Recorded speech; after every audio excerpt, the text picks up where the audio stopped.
तुमच्या सभेला पण आले होते मॅडम, तिथे पण मी तुम्हाला भेटले.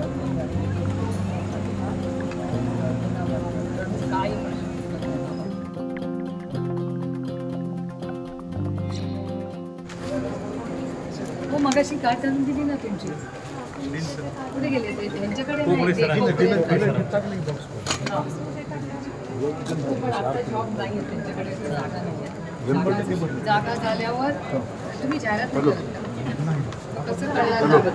नाही जागा मोकळ्या झाल्या नाही, पण जागा असली ना आपल्याला कळायला तर पाहिजे जागा आहे, पण मग प्रोसेस असेल ना काहीतरी.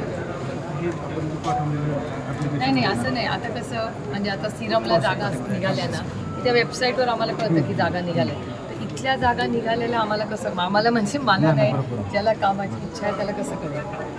त्यांनी काम केलेलं आहे, मला सगळं माहिती आहे. ते सोडून गेलं 1.5-2 वर्ष झालं, बरोबर. 1.5-2 वर्ष आपण पद तर वेकंट ठेवू शकतो नाही. पण जागा निघालेली आम्हाला कसं कळणार? कळतच नाही ना. एजन्सी जाहिरात करते का मग? एजन्सी जाहिरात नाही करत. 5 महिने झालं मी त्या सरांच्या पण मागं लागले. 5 महिने नाही, पण जाहिरात कधीतरी जागा निघाली तर जाहिरात द्यायला पाहिजे. पण जाहिरात नाही करत का? ते क्लार्क फिक्सची जागा नाही म्हटलं तर शिपाई किंवा कक्षसेवक म्हणून पण चालेल मला. माझ्या पोरीचं ऑपरेशन केलं मी, 2 लाख रुपये खर्च केले. तिच्या पोटाला कळायचं गाठ. मी सरांकडे पण आले होते, सर म्हणजे जागा नाही. त्या सरांकडे मी 5 महिने झालं जाते, 5 महिने झाले. तिथं पण बघितलं, पण हिला सोडून मला कंपनीत जाता येत नाही ना. हे कसं 10 ते 5 आहे कुणापाशी, तर सोडून मला नाही, पण कंपनी 4 ते 5 मी करून देते ना तुम्हाला. चालेल. हा स्पेशल केस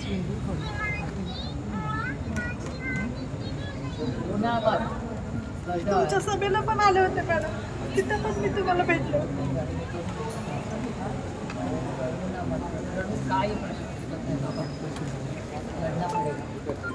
अभी लड़ने की जिम्मेदारी भी नहीं, इसको ऑपरेशन हो गया है. मुलं डिस्टर्ब होतात रडल्यावर, रडायचं नाही. आई रडली की मुलं ती बघ तिचा चेहरा बघतो. मी हॉटेल व्यवसाय करते, संध्याकाळी 4 ते 10 वाजेपर्यंत हॉटेलवर उभी नसते.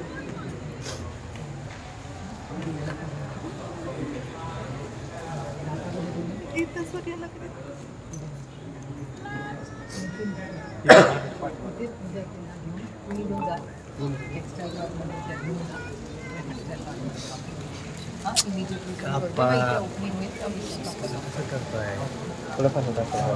ठीक आहे. असं केलं म्हणून आम्ही कसं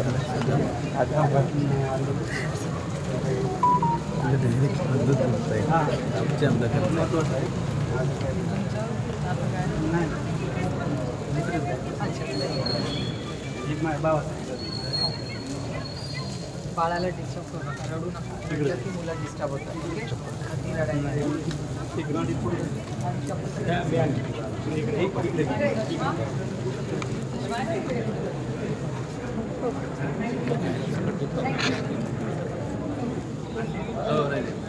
हो.